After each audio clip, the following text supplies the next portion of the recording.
poll that we took at the beginning, we saw about 66% said that they have or still are in present terms working in present tense, working in an environment that is toxic. So yes, we definitely understand that this is something that is occurring out there in the workplace, and that's why we're offering this webinar, so we can turn that to a terrific type of workplace. And I want you to know that you really can transform that workplace in that environment.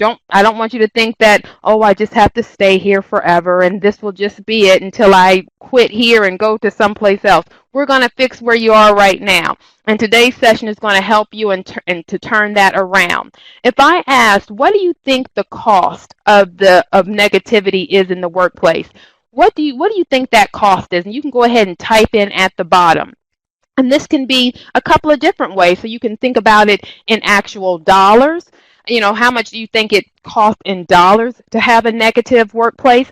Also, what do you think it costs in regards to personnel and to customer satisfaction? Where do you think that, what other types of things could having a negative work environment cost the company? 150,000 or 3 times the salary? Yes. Lost in productivity? Thank you, Teresa. Employee turnover? That is absolutely right. All of those things are exactly what we see, what we hear, what we feel, actually working in that type of toxic type of environment. Employee turnover of 50%, exactly, Gary. Deb, huge loss of productivity. That you all are so spot on. I have a smart group with me today, so I pulled the lucky straw because you all are spot on when you're talking about the cost of the negativity. Amy, loss of good people. Exactly. What you all have kind of hit everything that I have in regards to what that cost looks like. First, the missed deadline. So that's going to be that productivity, because now, people are sad, people are not motivated. So, if I get there, okay. If I don't, oh well, no biggie to me. Also, attendance issues. People don't want to come in. I know I have spoke with a couple of people or some clients, and actually where they were thinking about transitioning, and they used one of our career counselors to kind of find out what position they needed to move to. But I was talking to this one client where she said I would literally sit in my car and think about whether or not I was going to come in today. Or she's like, I have actually called in sick from my car in the parking lot. That's how bad that environment was. And with our career counselor, we was able to help her in regards to what position, what environment does she really thrive in. So attendance issues is a major problem. Customer service is also another major problem in regards to a environment that is not positive or engaging, because if your front end people aren't excited, they're really not going to be that excited to help the people that they are paid to help. So customer service takes a hit. Employee turnover, I think a lot of people said that as well. Yes, employee turnover is just like that client that I had where she left because the environment was not improving. And she just was like, why am I putting myself through this every day? So you will start to lose your good people in regards to having a negativity in your environment. Bureau of Labor and Statistics actually estimated that $3 billion a year is lost to workplace negativity. $3 billion. That's with the B as in boy. It is lost. Workplace negativity goes far beyond the walls of the office or your cubicle. It actually it infiltrates attitudes, and we know attitudes drive behaviors, and then behaviors drive outcomes. So if it is a toxic, it can take down a company, or at least it can take down the brand. We all know, we can probably all think of a couple of places where when you go in there, you can just tell that this is probably not a happy workplace because the people don't look happy. And you go there begrudgingly, like that was the only place I could get this. I have to go to that one store that I do not like to go to because they're the only ones that have it. And so that store's brand is actually being hurt. And with the brand being hurt, the dollars will eventually go away as well. So let's talk about what's causing some of this negativity.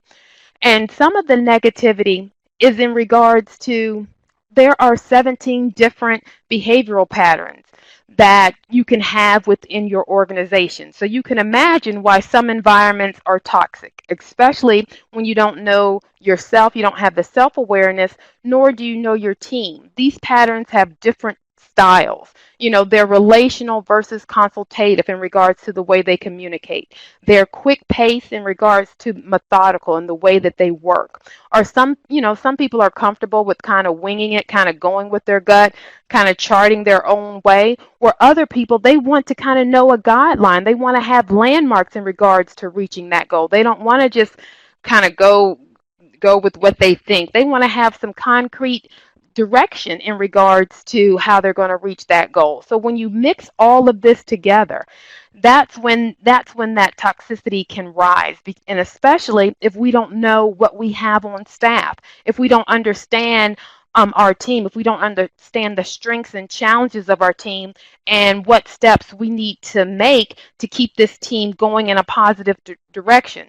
So let's talk about some of the signs that we may see. So if you think about the signs of a toxic environment, what do you all think are some of the signs that you will see outwardly, like going to that business, calling that company, or whatever the case may be, any interaction you have?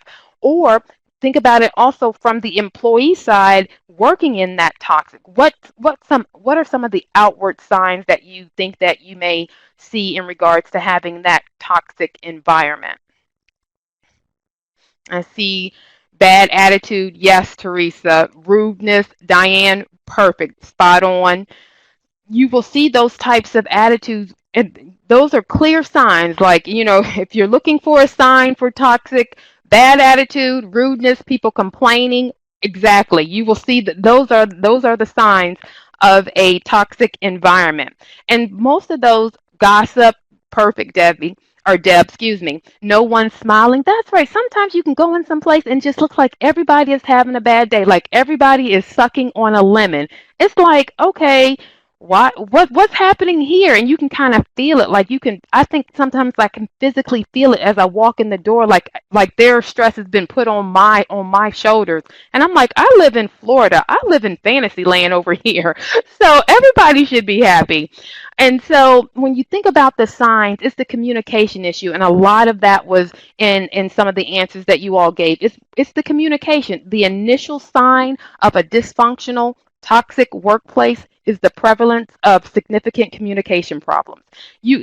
Spot on. When I'm talking to clients all day, that's the thing that we speak about the most is their communication style. Most things can be resolved if we just understood the communication style. Let me talk to you the way that you receive it, and then and vice versa. You talk to me the way I receive it. That's why here at the Omnia Group, we all have our columns. So we all have our communication style up on as our name plaque to our offices. So I know when I go into Carrie's office, I know exactly how Carrie communicates. I know how she likes to receive information. So that's how I am going to present this idea to Carrie, so she can really grasp exactly what I'm saying. And now we're not wasting time in regards to having miscommunication.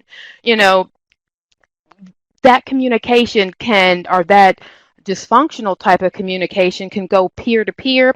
It can go peer to management. It can go department to department.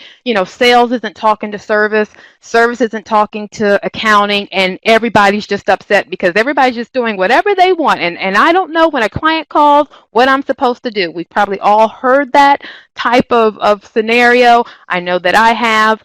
In regards to, and all that is just a communication. It's a communication issue.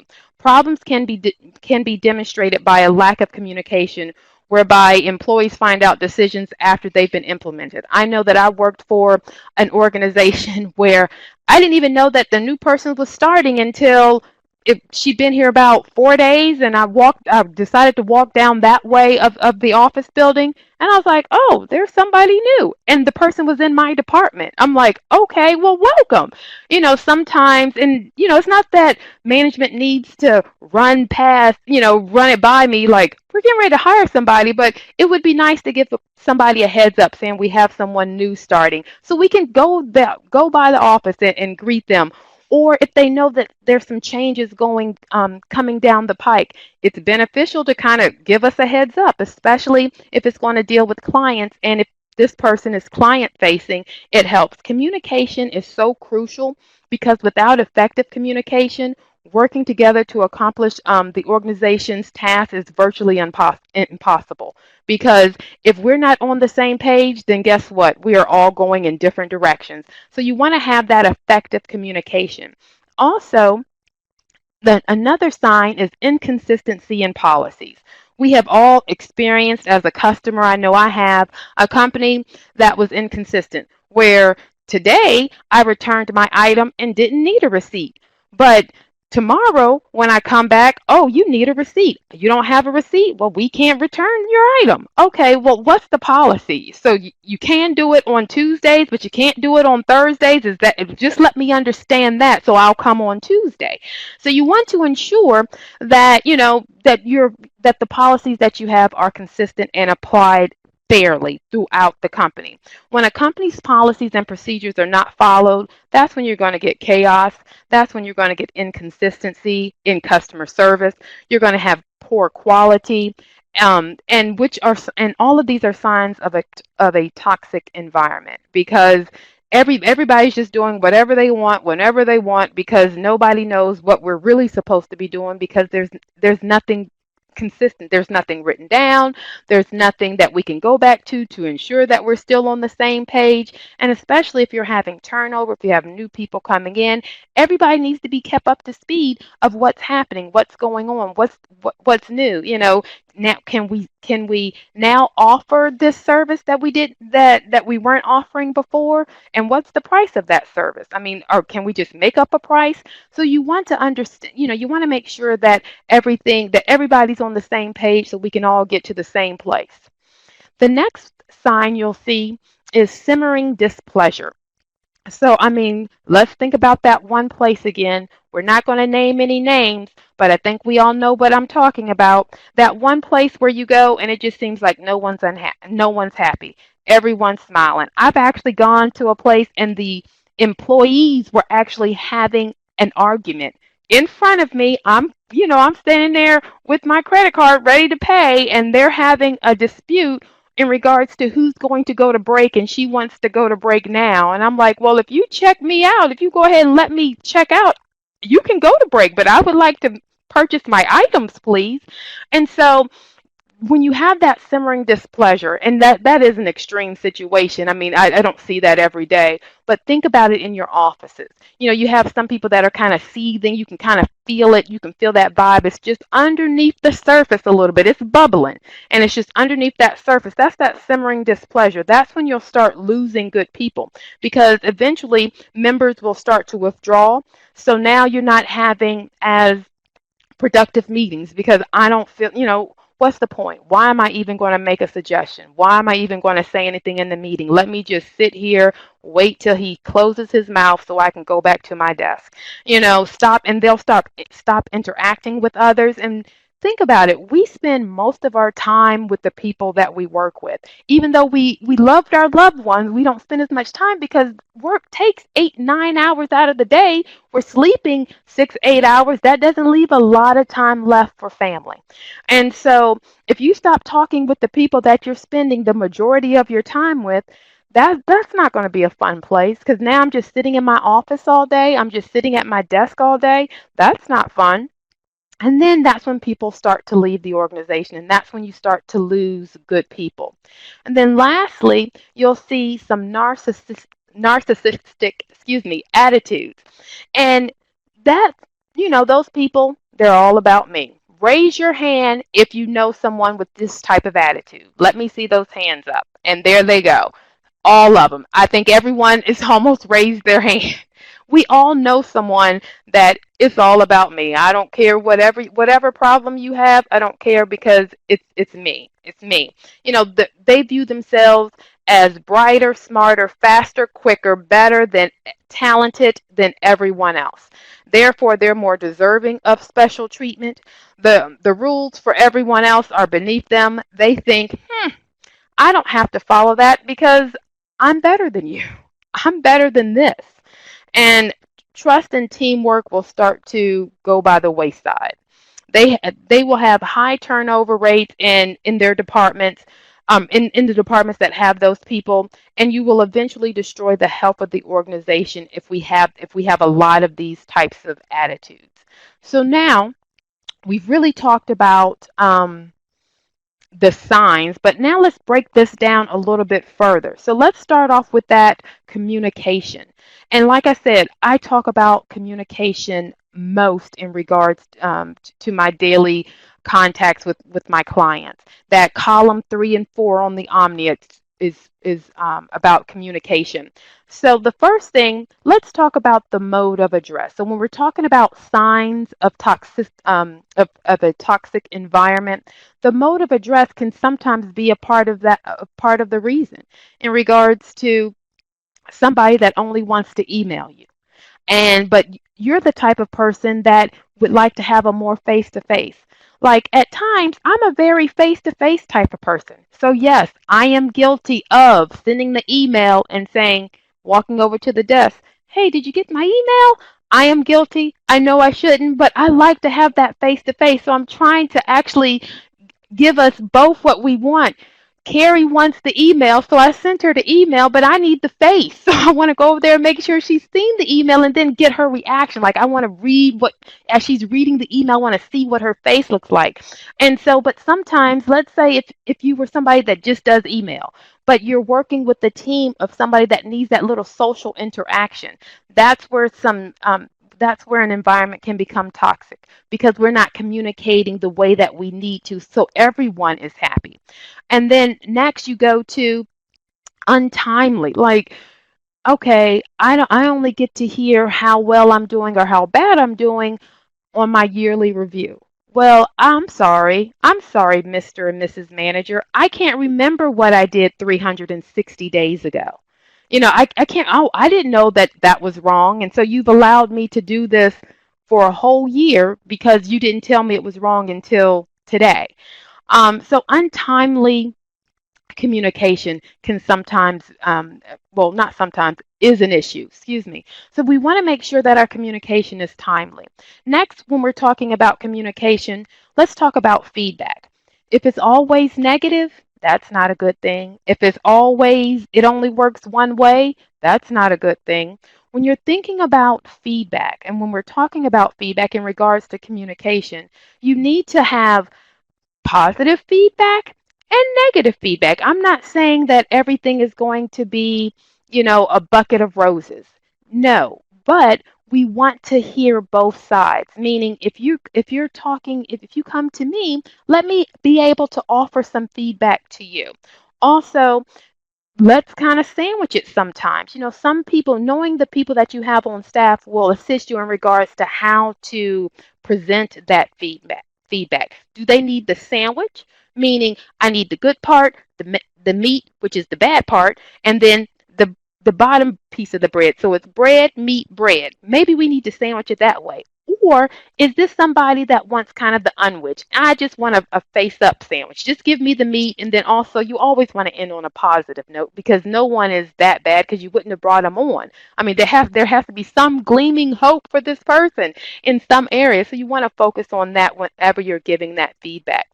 Also, it helps clarify when we're able to give a back and forth feedback. Let me ask you this. So, and this will be a question for you to type in the box. If you ask me a question and I say I'll get back with you in a few, what does in a few mean to you? So, what time frame am I going to get back to you if I say I'm going to get back to you in a few? Pamela, a few minutes. Pamela, Erica, 10 to 15. That's an open interpretation. Rhonda, end of the day. So you can see I have some people that said a few, some people that gave me 10 to 15, and some people that gave me to the end of the day. So if we didn't ask any clarifying questions, if we didn't get any feedback from that statement saying, okay, I hear you said a few, I just want to make sure so I don't bother you again. What can you give me a time frame of what few means to you? And so now we have that back and forth feedback. So feedback also gives you clarification, which definitely assists in regards to not having a toxic type of environment. And then the next part is an unreceptive atmosphere. We want to make sure that if you say you have an open door policy, that you really do have an open door policy. I mean, I've worked for someone who said they had an open door policy and their door was actually open. But you could tell by the way he said good morning when you saw him if today was truly the open door policy day. Or was it, yeah, no, all we got was a just a nod. Okay, so when we got the nod, we all knew that yeah, today's not an open door policy, and it became like a running joke throughout the office. Like we would call each other, is it an open door policy day? No, okay, I'll wait till tomorrow to ask my question. I'll wait till tomorrow to give him my idea. So just imagine the things that he lost in regards to not really having a receptive type of atmosphere that we could go in and talk to our boss and really have an open door policy. I also had one time where I had just started this job and my hiring manager was getting onto the elevator and I was getting off of the elevator and I was coming up on my 90 days, and she was like, well, how's everything going? Is everything going good?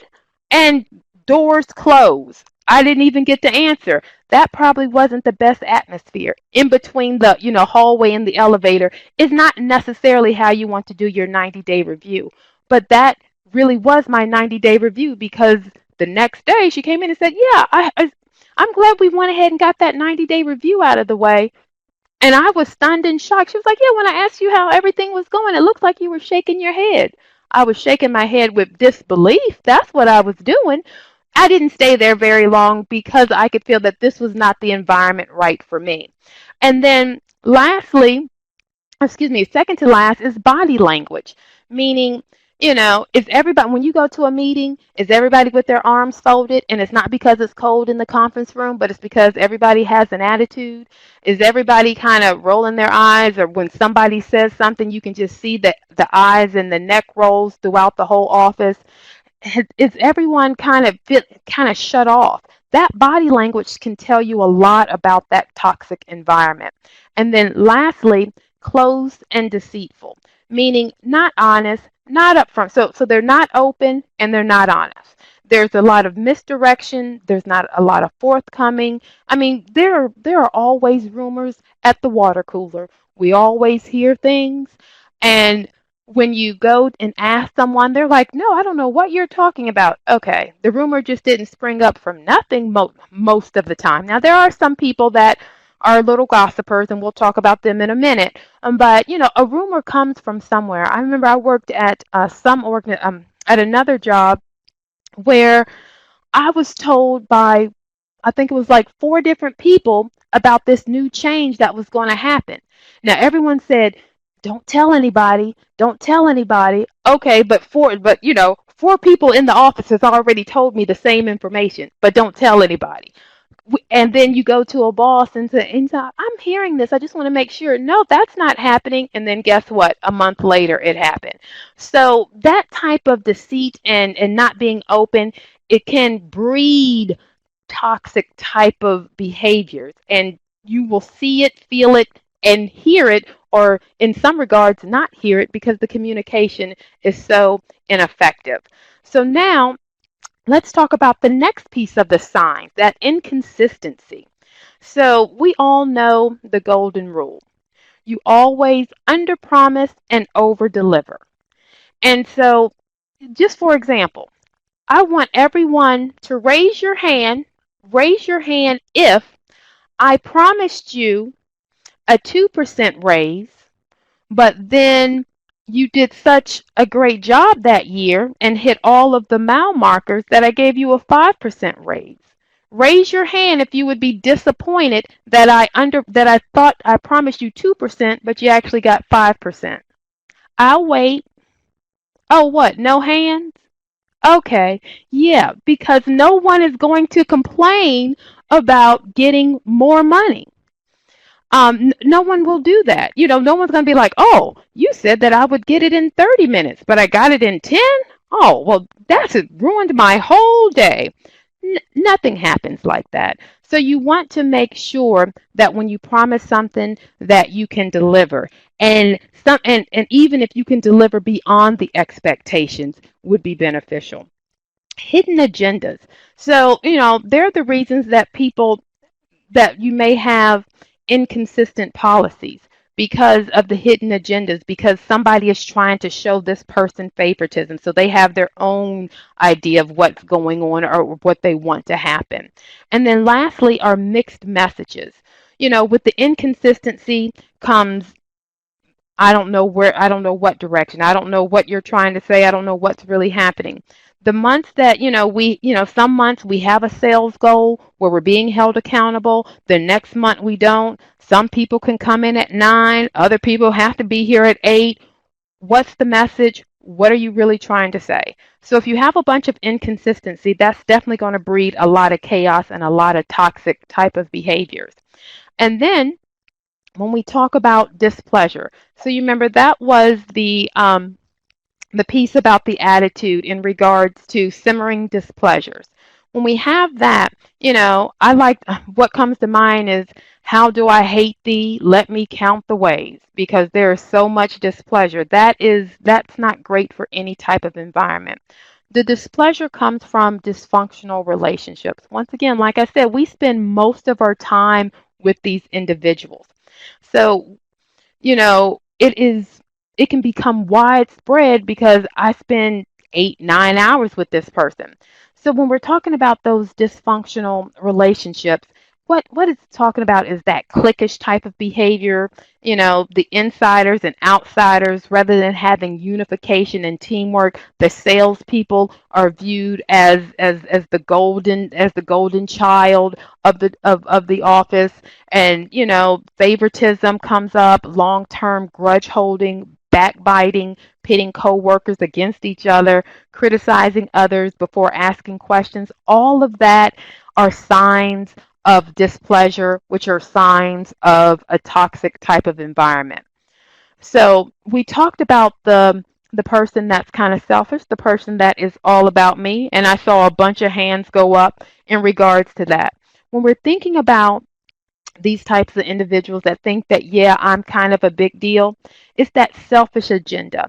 Is a sign of, people that just want it to be all about them.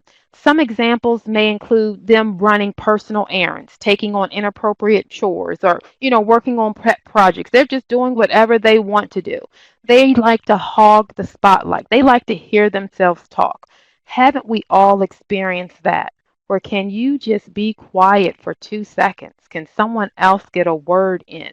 They want to be the center of of attention. They love to be the dominating force in any type of meeting, a presentation. They often like to remind people of their accomplishments. Like, you remember me? Yeah, I'm the one that did that. It was all me. No one else helped me. I don't have to thank anyone else when I get my award because I did it all by myself. Those are the type, that breeds that, and allowing that type of behavior to stay will breed negativity. Because if I have to listen to Lisa one more time about what a great job she did, I'm going to have to leave. Like, I just can't take it anymore. Like, I am at my breaking point. Also, you have that superior/inferior orientation.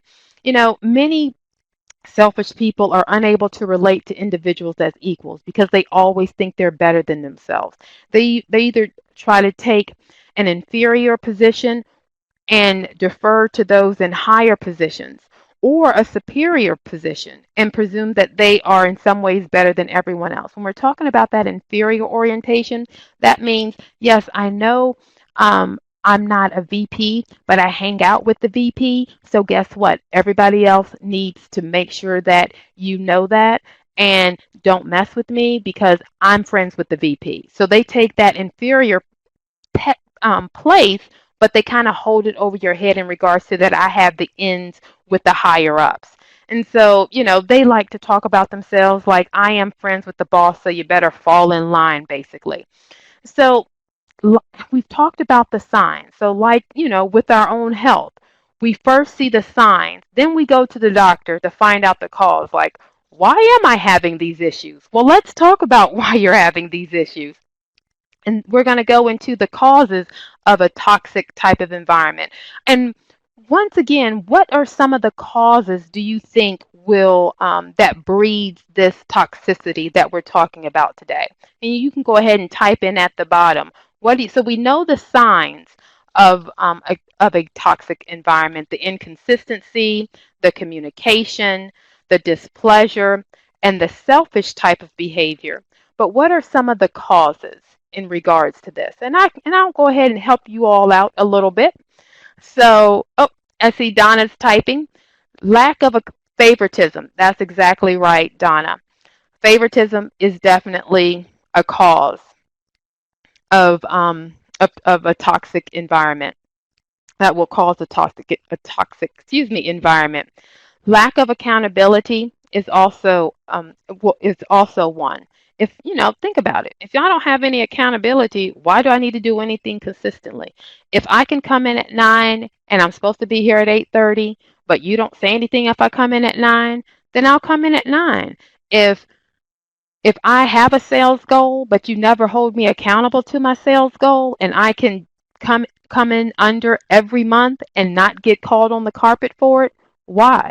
You know, you know, why do it? And I can make my bills. Yeah, so accountability is not a bad word. Accountability is a good thing. It breeds productivity. Just because you're holding someone accountable doesn't mean that they're not going to like you or they're going to be mad. That's going to help everybody else step up their game. I remember hiring a salesperson. Like, I had a sales staff and they were lagging a little bit, and I hired a killer in regards to sales. She was awesome. She and then I instituted a sales goal, and everybody else started just cranking out the numbers. And that's because, one, I started holding people accountable. Two, they saw that I was holding people accountable, and that new person that came on was such a competitive person that it drove everybody else. So having that accountability is key. And if you don't have it, that is going to be one of the causes of having that toxic type of environment. Insufficient recognition, meaning if you don't give me recognition, like I missed Erica who said too much or not enough to do. That's right. I'm recognizing Erica. I'm recognizing Donna for saying unethical behavior being allowed. Those are absolutely correct. Now, if someone takes the time to do something, you should take the time to recognize that it was done. And so, excuse me, not recognizing people is definitely an issue and is definitely a cause. And then, right people, wrong role. It is possible to spend too much time working in the wrong role. That's because we have behaviors that are natural to us. So this can happen when you are understaffed because maybe you have to put somebody in a different role. But you want to ensure that you let them know this is just for a little bit of time. We're going to be here to support you in any way that we can. So you want to ensure, if you do have to put somebody in a different role, that you give them a heads up, communicate with them. But the cause of a toxic relationship or environment could be that the person is in, the wrong role, even though you love this person and they work amazingly, they have a great work ethic, but they're just not suited for that type of role. Think about, you had a receptionist that maybe left your organization. And so you still need someone to kind of answer the phone. So you have to move somebody over into that position that's not used to doing that type of work. Give them a heads up. Let them know that we're not going to, this is not going to be forever. Or let's say, for example, I worked with an organization that we had a sales team. And then we started kind of changing what that sales team looked like. And so we started changing some of the responsibilities of our inside and outside salespeople. We had people in that role that maybe weren't as suited for that inside sales role. So, but we loved the person. We wanted to keep the person because they had a great work ethic. They, came in, showed up early, stayed late, did what they needed to do, even though they weren't hitting the numbers that we wanted them to hit. So we would go ahead. So we just decided, well, let's move them over to a different role. And now it worked. I mean, when I left there, that person was ecstatic. I mean, they were extremely happy in regards to that new role that they had. And so sometimes maybe if the role changes, we may have to change people that are in that role. And then you may have some team synergy that's an issue. And I see that word is spelled wrong. I apologize for that. I just wanted to point that out. But sometimes you'll have that team synergy that's not all together. When it comes to teams, the balance of team roles is key. And pairing the dynamic is even more important.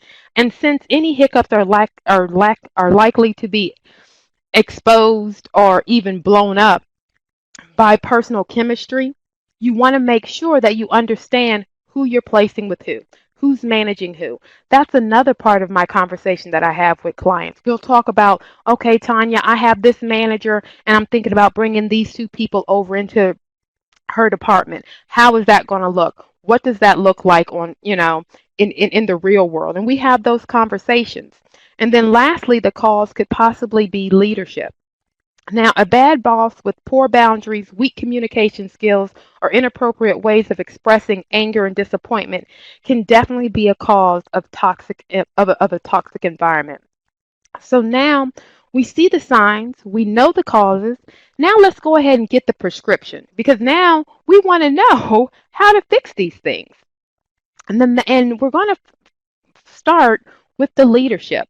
Even though leadership is not the only reason, leadership is not going to be the cure all of everything everyone has to work in, but let's talk about leadership styles. We have 17 different leadership styles. And, you know, excuse me, once a manager becomes self-aware, it will open up a lot of things.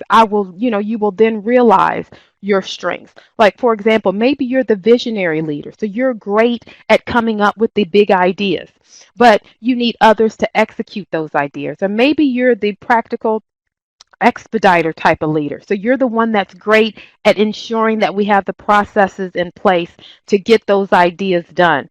Or maybe you're the mediator where your strength comes from conflict resolution because you can see both sides of the coin and help everybody kind of come together in regards to understanding what needs to happen for us to move forward.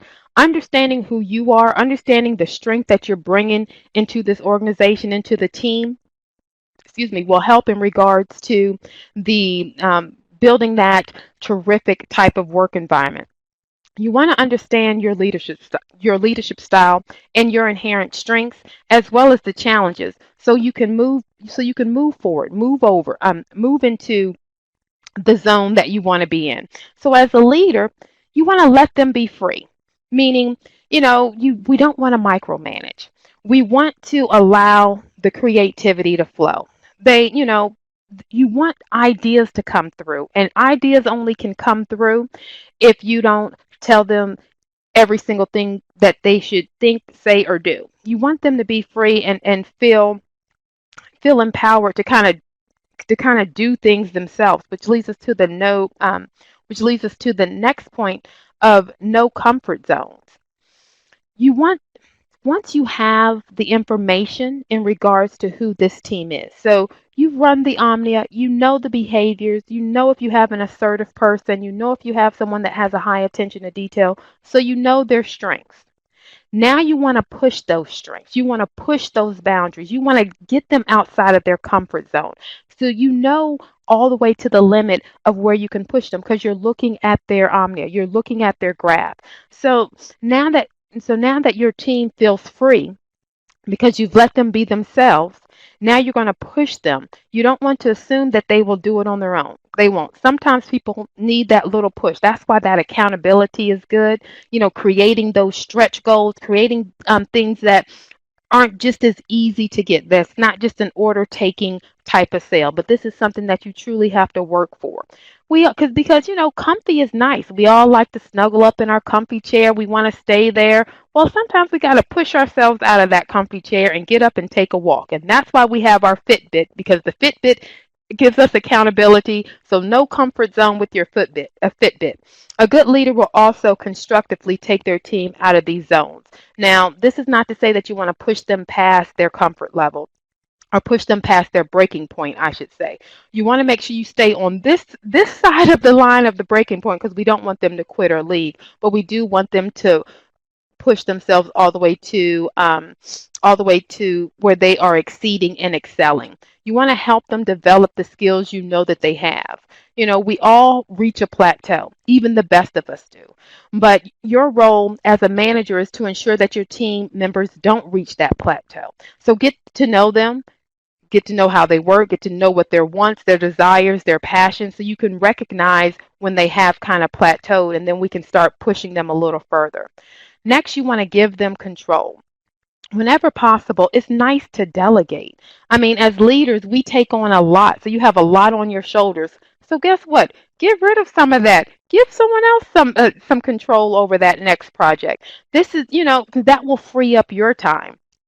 And then that will also add trust in the organization. Now, oh, I feel important that my boss trusts me with this important project, that they feel that I am capable of handling this. So you want to give them as much leeway as you can, empower them as much as possible. And understand, mistakes will happen. That is just part of the game, the low and the growing process. But as long as they learn and recognize from the mistake, and we don't see that same mistake again, no harm, no foul, we'll move on and get better the next time. And because you freed up all your time, you can now become a mentor and coach and not a manager. So now you have given You've given that responsibility of empowering, and now you're able to provide guidance based on experience and knowledge. You're able to coach them, giving them the confidence and support to act on decisions. Sometimes people use mentor and coach interchangeably, but they actually have two definitions, and they have two real goals in regards to mentoring someone and coaching someone. So you want to make sure that you are doing both for your people. And as I stated earlier, the leader is not the only thing written on the prescription pad at the doctor's office that the doctor gave us to cure us from this toxic environment. We also like to talk about the other cures that we can do. One, talk the talk. Actions that speak louder than words. Do more than talk. Do more than just talk the talk. Follow through. So we want to talk the talk and walk the walk. You also want to solicit negativity. No, this one is not a typo. I really did mean one of the cures is to solicit negativity.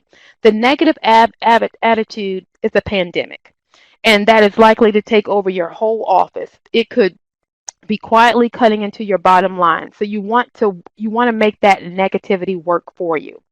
And then the last cure is the recognition program, making sure people know that you enjoy them, that you appreciate their work. So we're going to break down each of these. And then I'm sorry, the last one is right direction, right bus, right role. So that's just getting people in the right seats, going in the right direction. And so when we're talking about talking the talk and walking the walk, communication, consistent communication and action. Uncertainty can instill stress, can instill negativity, can instill in rumors. On the other hand, people may feel that, okay, this isn't a great place, but when we have consistent communication, that puts people at ease. They know what to expect. Confidence and at work typically stems from this consistent type of communication and actions from management. To be consistent, you want to do the following things.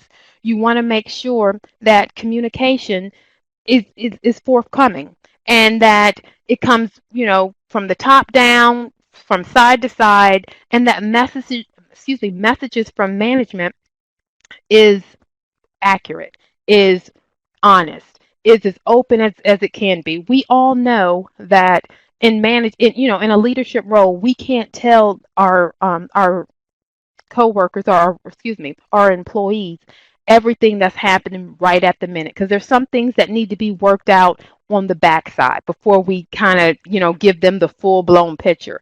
But if someone's coming to you, there's a rumor out. So the best way to handle that is just say, I know there we're coming we're I know there's a rumor about things happening within the organization, that things are changing. We are aware, we are working on some things. We just want to make sure that we have all the pieces in place before we give you the full blown picture of what's happening. But I want you all to know that we are thinking about you all, and employee first is what we truly believe, and that's why it's taken us a little longer to try to get all the pieces in place. And then you want to make sure that your policies are consistent. If you don't have consistent policies, then people will just do whatever they want. Policies should be enforced for all employees and no one gets special treatment. Now let's go to that solicit negativity. So when we're talking about soliciting negativity, researchers say that negative emotions are more contagious than positive ones and are more readily believed than positive ones, while positive emotions require more deliberate attention. I mean, you have to work at getting positive people to participate and to get it going in a positive direction. Negative is easy. That's, going low is really easy. Going high is a little bit harder. And so you want to think about, how can I get those naysayers on my side? This is how you do that. So let's say we're going to a meeting, we're going to talk about a new project. Let's go ahead and say, okay, this is the new project that we want to roll out in the next quarter. These are our ideas and these are our goals. So let's go. What are some of the problems with this idea? What are some of the holes that you all see? So let's go ahead and get the negativity, get those negative people talking. And say, okay, and kind of put it on a flip chart. Okay, but then the next part is, after we listen to the naysayers, after we hear and discuss the obstacles, now in this meet, let's focus on the solutions. So John, you told us about, that we wouldn't have enough time to update our software before we roll out this new our new website. So how can we get it done quicker? What steps do we need to put in place so that time frame does work for us? So now you have those naysayers focusing on the solution. And the way to get a person's buy-in the quickest is by having them help you with the solution, because now they're going to take a little bit of ownership. Oh, well, I told Tanya that we could probably just work one Saturday over the next month and meet that time frame. So now guess what? The naysayer John is going to work on Saturday to get the project done in the time that we need it. So you want to ensure, when we're talking about soliciting the negativity, we don't just want to stay there. We want to solicit, discuss it, and then focus on the solutions. And then the next part is in regards to the cause, excuse me, in regards to the solution, or that's on the prescription pad, is the kudos. So we want to give kudos. We want to recognize people that are doing well. That is going to help your organization become more positive. And what you're seeing here are ways that we can do that are free. Doesn't really cost you that much to send out an email or to send out a shout out, or announce it at the team meeting. Or, you get the employee of the week, the month, the quarter, the year. They get the special parking space. These things don't cost you anything. But you want to make sure that you're doing these things, but you want to make sure that you're giving them the kudos the way that they receive. I mean, if you have someone on staff that could, crawl under their desk if you said congratulations, then let's not announce it at the team meeting. I mean, I know I worked with an employee before where, for birthdays, we would have a birthday celebration. She did not want to have a singular birthday celebration. So we tied it in with somebody else's birthday, just so she could get her cake because everybody likes cake, but not to embarrass her, we didn't want her birthday celebration to seem like a punishment to her. We want to celebrate you, celebrate your birth. Thank you that you're here. So giving kudos is wonderful, but you want to make sure that you're giving kudos in the way that the people receive them. And then the next one is getting it right, meaning right people, right bus, right direction. You want to identify the career paths. So you want to make sure that you understand what you have on staff, what direction this person can go. I know they may have started out as an intern, but I'm looking at moving this person to a next level, to the producer. They're an account manager now, but I want to get them to a producer. Let's identify some career paths. That's going to keep people motivated. Because if I know that you are investing in my future, then I'm not going to make this a toxic environment. I'm going to have a positive attitude, and positive attitudes will resonate throughout the office. You also want to pinpoint individual motivators. So, what truly motivates this person? I have this person that looks like an entrepreneur. So, for example, for their Omnia columns, there are 1357, which are our salespeople or management people. That's a typical pattern. So, but that we want to make sure that that person is motivated by commission if they're going to be in sales, because that's why sometimes great salespeople don't make great sales managers, and great sales managers don't make great salespeople because they're motivated differently. So we want to make sure that we pinpoint their motivators. And you also want to identify and mitigate the differences between manager and employees. Also, maybe peer to peer. What's on my team? I want to understand the differences. I want to understand how to best communicate. Do I need to give this person more direction or less direction? Do I need to give this person more work to do so they can pick between and have a variety? Or does that overwhelm them? I need to give them one project at a time. Understanding this type of information will help in regards to de-stressing your team, which will help in regards to getting that toxic behavior away out of your office. And the way you do that, the way you find the person, the right seat, the right bus, is by running different types of omnias. We have, if you're in collections, we have a collection style report, meaning we'll tell you about the strengths and challenges. If you're a leader, we'll talk about your strengths and challenges. If you're actually hiring, we'll give you that target report, which will help you in regards to if the person is in range or out of range, letting you know what the strengths are, what their challenges are, going into it with your eyes wide open. Also, we have that professional development report, which assists in just talking about the strengths and challenges and how you can develop this individual. When you think about your people, you want to think about, how can I get the best out of them? How can I keep them motivated? How can I keep them moving in a forward motion? And that's by understanding who they are, because we all know that we have people on staff that are the drama king and queens. These are the spotlight lovers, the ones that have a high need for attention. They often drain their coworkers. If you have that type of person on staff, the one way you can kind of nip that in the bud is just to refuse to be a part of it. Just walk away. The more you feed into that and say, "Oh wow, really? What happened?" Instead, just say, "I'm not really interested." Next, you'll have the all bad news bears. Every single time something comes down, it could be something positive. Oh, they're going to be the ones with the bad news bears. They can't wait to tell you about the bad news. Ooh, the boss is mad today. Or, yep, that vendor called and they were mad at us. They love to kind of revel in the negativity. Then you also have the negative Nellies.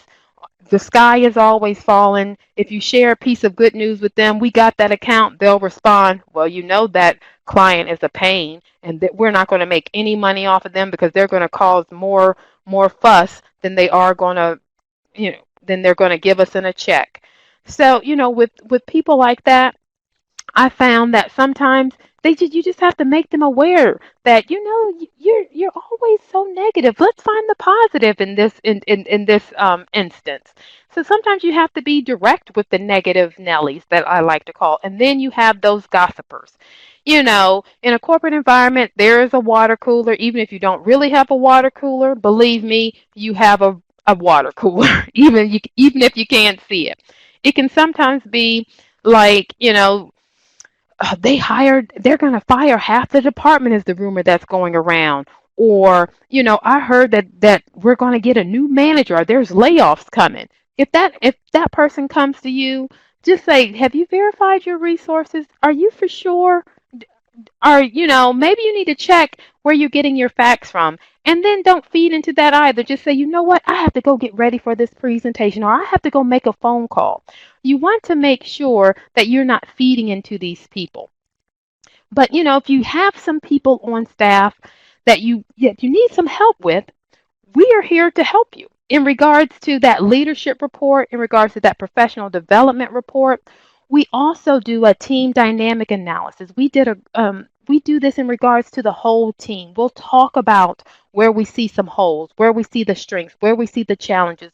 We did one team dynamic analysis report for a client, and it really came out that there was they had a bunch of service people in their sales roles, and that's why they were struggling on that side of the house.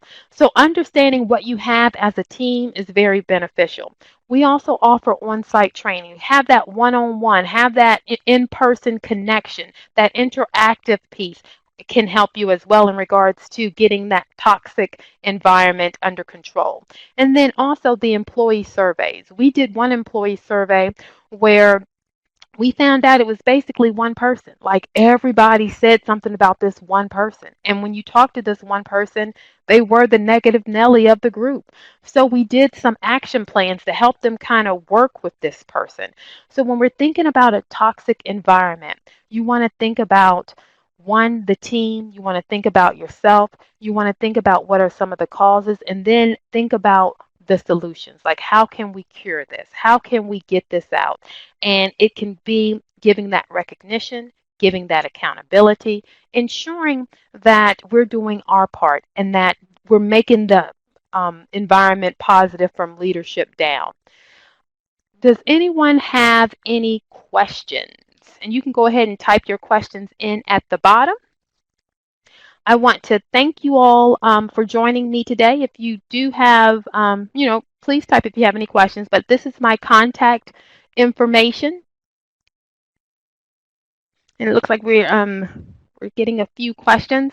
I know typically when I've given this presentation about a toxic environment, the one thing is what is the one thing that is usually the biggest issue. And the biggest issue is the team not understanding each other. And that's basically they're not understanding the communication of each other.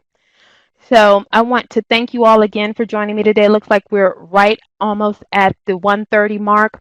The takeaways in the center, there are some that are the presentation slide, and then also some cures and some solutions in regards to how the Omnia Group can assist you. Our next webinar is Employees Recruiting Methods to Hire Right the First Time. Please click and check us out, and you'll get another webinar in regards to that onboarding piece. So now we talked about the employees you already have. Let's talk about getting it right the first time and not bringing toxic or not bringing those negative Nellies into our organization. The takeaways, you can click on the one that you want, and then you click on download file, and that's how you can download them. Well, please keep typing if you have any questions. I will be on the line for a while, but I want to let everyone else go. Again, thank you so much, and I hope you all have a great day and check out our webinar next month.